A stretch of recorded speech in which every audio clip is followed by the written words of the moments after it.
आजादी दिवस यानी कि देश और राष्ट्र के लिए कुछ कर गुजरने का दिन, एक ऐसा दिन जिस दिन जोश, जुनून और जज्बा तिरंगे के 3 रंगों के साथ पूरे आसमान को छूता नजर आता है। और हमें याद आती है आजादी की इस बेला में 12 अगस्त 1948 की वो तारीख जब हमारे हिंदुस्तान देश ने ओलंपिक में एक बड़ी जीत को हासिल किया था। आज हम आपकी मुलाकात कराएंगे उस 12 अगस्त से लेकर के आज यानी कि 15 अगस्त 2023 तक एक ऐसी हस्ती से जिनका नाम चक दे इंडिया फेम के तौर पर पूरी देश और दुनिया में लिया जाता है। और हॉकी जिसे कि हिंदुस्तान का अपना खेल, अपना राष्ट्रीय खेल माना जाता है, उस हॉकी स्टिक के साथ बड़े ही सम्मान और अदब के साथ वीर रजन नेगी जी को याद किया जाता है। हमारे साथ हैं, आइए मुलाकात करते हैं। सर, आपका बहुत बहुत स्वागत है। सबसे पहले तो एमपी न्यूज के इस खास segment. Thank you Mahendra ji, thank you so much. और मेरे जितने भी दर्शक देख रहे हैं उन लोगों को स्वतंत्रता दिवस की ढेर सारी शुभकामनाएं, बहुत सारा प्यार। बिल्कुल सर, 12 अगस्त 1948 को हमने ओलंपिक में पूरे देश, पूरी दुनिया को ये बताया था कि हिंदुस्तान भी खेलों के जज्बे का हौसला रखने वाला देश है। और अब 12 अगस्त 2023 में जब हमने एशियन चैंपियनशिप में मलेशिया को हॉकी में हराया है, कैसे इन दोनों तारीखों को आप जो है ऐतिहासिक तारीख बताते हैं? और आज यानी कि 15 अगस्त की इस बेला में क्या खास जज्बा जो है आप में जुनून के साथ दौड़ रहा है?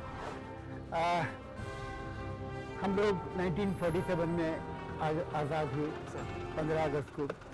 उसके बाद में आज़ाद हिंदुस्तान ने जो अपनी पहली हॉकी टीम भेजी, जिसके कप्तान हमारे मऊ के किशन दादा थे, उन्होंने उस मुल्क को हराया जिसने 200 साल हम पे राज किया।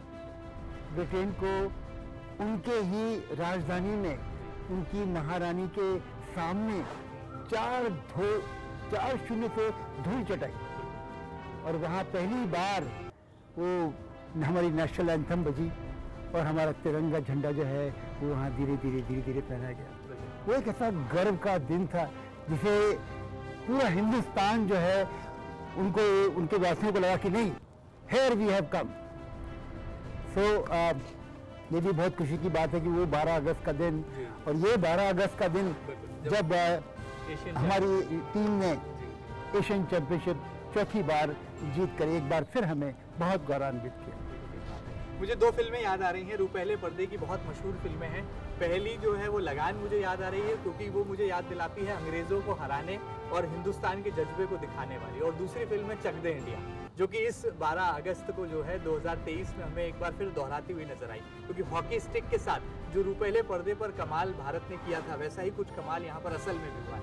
कैसे आप इसको कोरिलेट करते हैं? ये भी देखिए कितना बड़ा इत्तेफाक है कि 10 अगस्त 2007 को चक दे इंडिया रिलीज हुई थी। और वो मूवी जब रिलीज हुई तो पूरे हिंदुस्तान में, खेल जगत में पूरा सा एक तूफान समझ गया था। हॉकी हमारे रग रग में बहती है, बिल्कुल ठीक है, हमारे रग रग में बहती है, क्योंकि ये एक ऐसा खेल है जिसमें आपके हाथ में एक हथियार है और आप सामने वाली टीम को बिना चोट पहुंचाए हुए आप उसको जीतते हैं। ये हमारी संस्कृति है, ये हमारी संस्कृति है। और इसीलिए जो भी हमारे खिलाड़ी खेलते भी हैं तो वो ये हमेशा इस खेल को जब शुरुआत करते हैं तो उनके मन में ये रहता है कि नहीं, मुझे अपने देश के लिए खेलना है, मुझे अपने देश को गोल्ड मेडल जिताना है। वो पैसे की परवाह नहीं करते, वो कुछ परवाह नहीं करते। सो बहुत सारा जुड़ाव है हॉकी के साथ में। और हॉकी ने हमें 8 गोल्ड मेडल दिए हैं। वो चौथा गोल्ड मेडल था जो हम लोगों ने 1948 में जीता था।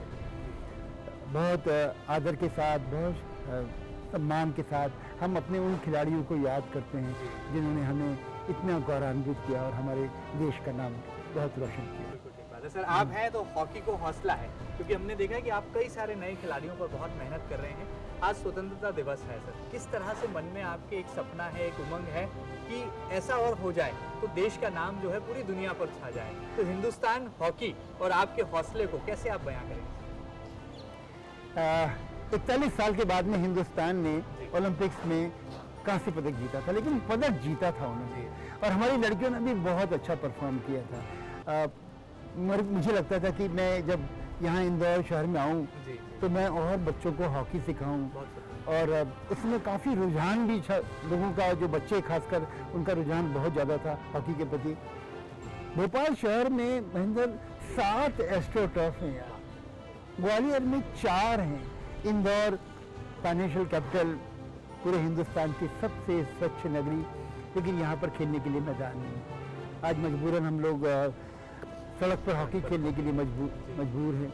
और बहुत सारे मीडिया के लोगों ने इस बात को उठाने की कोशिश भी करी, काफ़ी समय हो गया, लेकिन मुझे लगता है कि कुछ न कुछ गवर्नमेंट की तरफ से ऐसा कुछ हो तो एक बार फिर से जो अपने हॉकी के सुनहरे दिन थे उनको लाने में, बिल्कुल लौट के लाने में हम पूरी मशक्कत करेंगे और पूरा अपना सब कुछ झोंकेंगे उसके अंदर। सर एक सवाल और है, मुझे लगता है ये आपका व्यक्तिगत तौर पर दर्द भी होगा कि हमारा हिंदुस्तान देश विडंबनाओं से भरा है और ऐसे में हमारा जो राष्ट्रीय खेल है उसके प्रति उतना लगाव, उतना ग्लैमर, उतना क्रेज नहीं है, जबकि हम क्रिकेट को जो है एक खेल को धर्म की तरह देख रहे हैं। और हॉकी को लेकर ये जो उदासीनता है ये कोई दर्द के रूप में आपको कहीं दुख देती है, या आपको लगता है कि इस पर और विचार करने की ज़रूरत है सरकारों को भी और व्यक्तिगत तौर पर खिलाड़ियों के नाते आपको भी?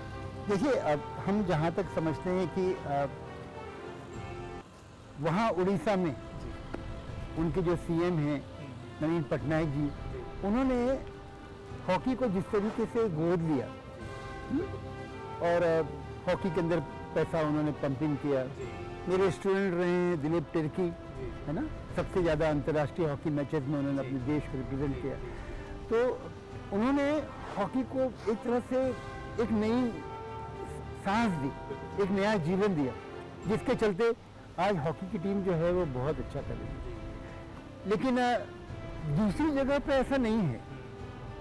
मैं जब दिलीप तिर्की से बात कर रहा था तो वो कह रहा था कि हॉकी की वजह से वहाँ पर नक्सलवाद भी खत्म होना शुरू हो गया है। लोग हॉकी के मैदान में मुशक्कत करते हैं, मेहनत करते हैं और ये बुराइयों से थोड़ा दूर भी रहते हैं। कितनी अच्छी बात है ना। तो ये अगर हर एक प्रदेश का चीफ मिनिस्टर इस तरीके से अगर वो सोचने लगे, हर नेता ये सोचे कि खेल सिर्फ एक मनोरंजन का साधन नहीं है, ये वो चीज़ है जो देश के लिए गौरवान्वित करती है, ये वो चीज़ है जो एक तगड़ा नेशन बनाती है, स्वच्छ नेशन बनाती है, जिसमें एक भविष्य में जो जितने भी लड़के हैं, युवा वर्ग, वो उनकी हेल्थ, हाइट, सारा का सारा वो सारी बुराइयों से दूर रहें। तो कहीं ना कहीं पे मुझे लगता है कि गवर्नमेंट की तरफ से भी बहुत कुछ करना अभी बाकी है।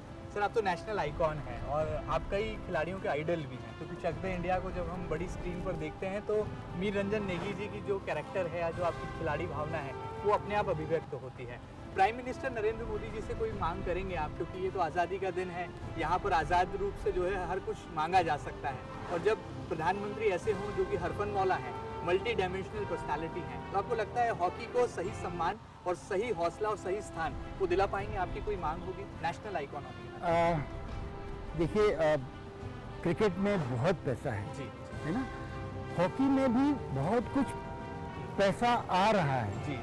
यहाँ तक कि जो लोग जीत के आते हैं उनको जिस तरीके से पैसा मिल रहा है, जैसे कि हमारे मध्य प्रदेश के हैं सागर, विवेक सागर, उनको हमारे सीएम साहब ने डीएसपी बनाया, 21 साल की उम्र में उनको डीएसपी बना दिया, और उसके बाद में 1.5 या 2 करोड़ रुपया उस बच्चे को मिला, है ना।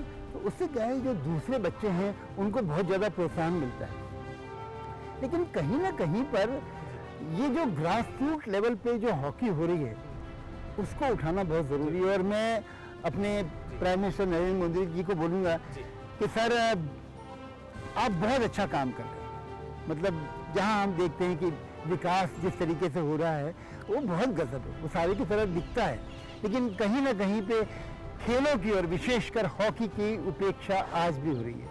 मैं 1-2 जगह की बात नहीं करता, लेकिन जहाँ जहाँ पर हॉकी का माहौल बनना चाहिए था, भोपाल है, वहाँ तो है हॉकी का माहौल, लेकिन और बहुत सारे शहर हैं जहाँ पर बच्चे लोग खेलना चाहते हैं। अब आप सोचिए ना, 4-5 साल हो गए लगातार हमारे प्रयास के बावजूद हम लोग सड़क पर खेल रहे हैं, और ऐसा तो हो नहीं सकता कि हमारी आवाज़ वहाँ तक नहीं पहुँची, नहीं हो सकता ऐसा।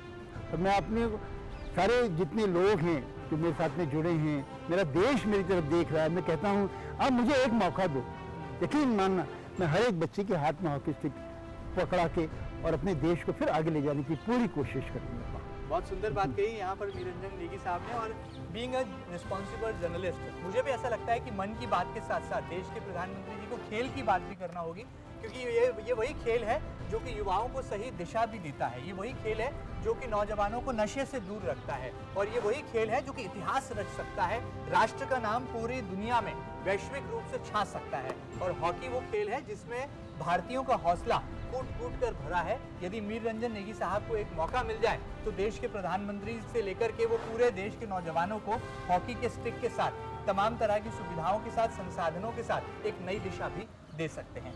सर आगे बढ़ते हैं। आज आज़ादी की बेला है, स्वतंत्रता दिवस है।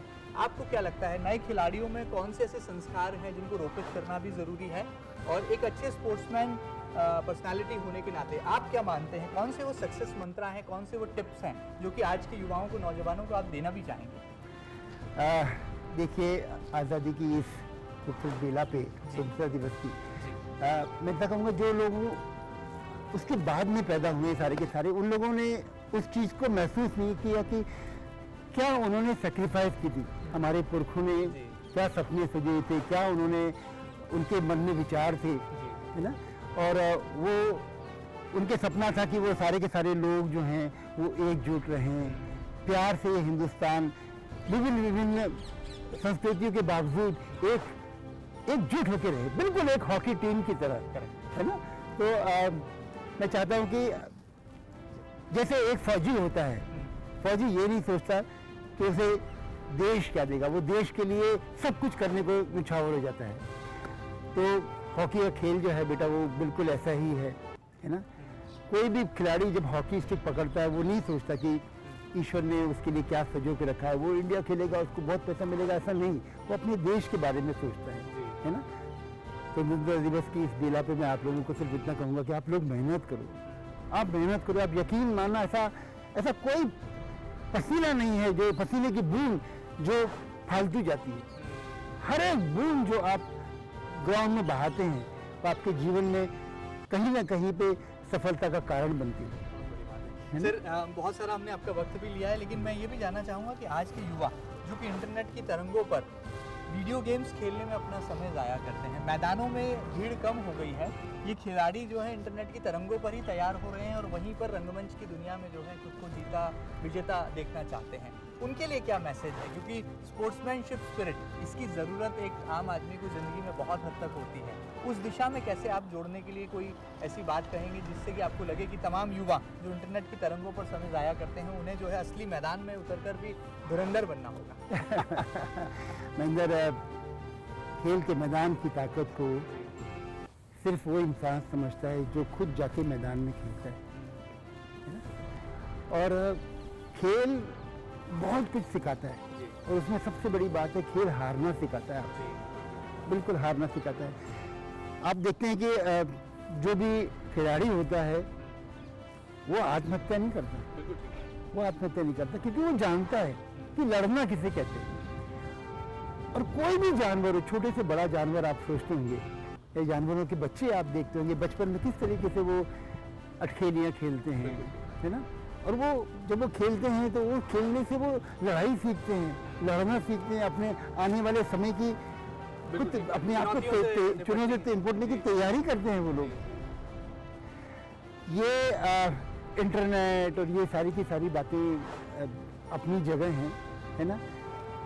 थोड़ा सा मेहनत करें और थोड़ा सा पेशेंस रखें, यू नो। कोई भी चीज़ बहुत जल्दी मिलती नहीं है। आप सोचो मैं आज खेलना शुरू करूं और कल मैं इंडिया टीम में आ जाऊंगा, तो चाहे वो कोई भी खेल हो, चाहे क्रिकेट भी हो, यू नो, तो उसमें है ना जो मशक्क़त करनी पड़ती है, जो डेडिकेशन होता है वो अलग होता है बिल्कुल। और अगर आप पूरी अपनी फोकस के साथ में पढ़ाई पे और खेलों पे ध्यान देते हैं तो ऐसा कोई कारण नहीं कि सक्सेस नहीं मिलती। और ये इतिहास के पन्ने उन लोगों से भरे हुए हैं जिन्होंने पढ़ाई पे भी ध्यान दिया, जिन्होंने खेल पे भी ध्यान दिया, एक एक दो दो तीन तीन खेल में अपने देश को रिप्रेजेंट किया।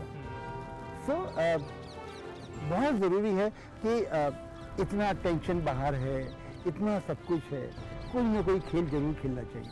सर ये चक दे इंडिया, ये नारा आपकी ज़िंदगी में कितना अहमियत रखता है, क्या स्थान रखता है? क्योंकि इस चक दे इंडिया वर्ड ने जो है हॉकी के ग्लैमर में भी इजाफा किया और मीर रंजन नेगी जी की जो असली शख्सियत है वो भी लोगों को जानने समझने का मौका मिला। इसके बारे में कितना आपके लिए मायने रखता है?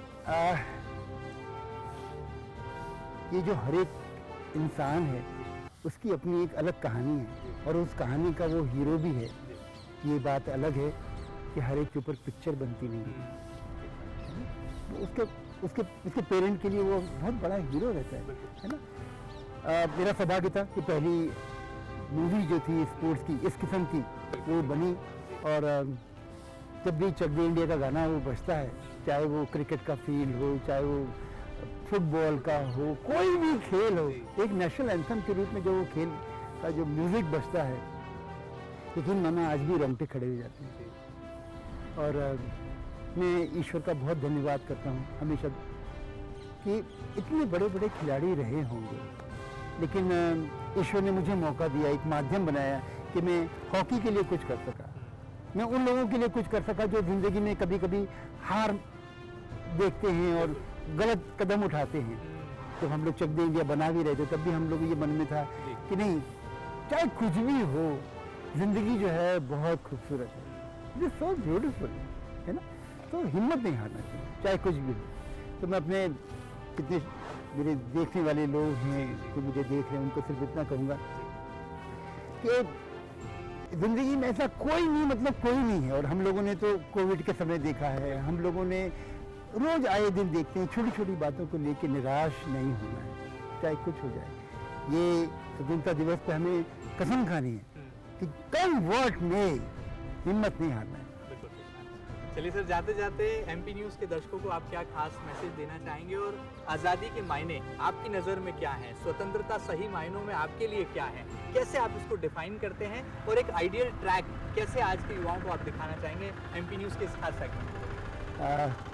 मैं समझता हूँ आज़ादी बहुत मुश्किल से मिली है ना। हमारे जो लोग थे जिन्होंने बड़ी मुशक्क़त करके, बहुत मेहनत करके, अपना सब कुछ त्याग करके, यहाँ तक कि अपना सर्वोच्च बलिदान देके ये आज़ादी को हासिल किया है। स्वतंत्रता का मतलब ये नहीं बेटा कि आप सिगरेट पी रहे हो, पान खाते यहाँ नीचे थूक रहे हो, ये आज़ादी नहीं है। आज़ादी उससे बहुत अलग है। आज़ादी है आपको सब कुछ करने की, आप कुछ भी करिए, लेकिन आप कुछ ऐसा काम न करें जिससे आपके माता पिता, आपके परिवार के लोग आपसे शर्मिंदा करें। ये बहुत ज़रूरी है कि आप एक समाज में रहते हैं और समाज को जब आप साथ में लेके चलते हैं, कुछ अच्छा करते हैं। ये देश बहुत महान देश है, और यहाँ पर एक रिक्शा चलाने वाला जो है वो महाराष्ट्र का चीफ मिनिस्टर बन सकता है। एक हॉकी प्लेयर एक गांव से उठ के, दिलीप तिर्की आज हॉकी इंडिया का प्रेसिडेंट बन सकता है। एक चाय बेचने वाला कहते हैं हमारे देश के प्रधानमंत्री बन सकते हैं। तो इस देश में कुछ भी हो सकता है। So all the very best, keep praying. स्वतंत्रता दिवस की आप लोगों को बहुत सारी शुभकामनाएं। बहुत सुंदर यहाँ पर मैसेज दिया है, और सर ने कोशिश की अपनी बातों के जरिए तिरंगे के तीनों रंग, जिसमें केसरिया, सफेद और हरा समाहित है, उन तीनों रंगों के जो खास संदेश हैं वो आप तक पहुँचाएं। और हम भी ये उम्मीद करते हैं कि चक दे इंडिया ही नहीं बल्कि चक दे भारत और चक दे हिंदुस्तान, ये नारा आज बुलंद करने की जरूरत है। और सही मायनों में जो नौजवान हैं, भावी युवा पीढ़ी है, उनके कंधों पर अब एक वैश्विक भारत की छवि जो है यहाँ पर उकेरी जा रही है। उम्मीद है कि आप भी चक दे इंडिया फेम मीर रंजन नेगी जी के जो तमाम गुरु मंत्र हैं इस आज़ादी की बेला में आत्मसात भी करेंगे, और आने वाले कल के लिए, भारत देश के लिए कुछ कर गुजरने का दृढ़ संकल्प लेकर अपनी अभिव्यक्ति को परिपूर्णता भी देंगे। इस खास सेगमेंट में फिलहाल इतना ही। आप तमाम दर्शकों को स्वतंत्रता दिवस की ढेरों शुभकामनाएं। फिलहाल दीजिए इजाजत। वीडियो जर्नलिस्ट अरुण यादव के साथ महेंद्र सिंह, एमपी न्यूज़।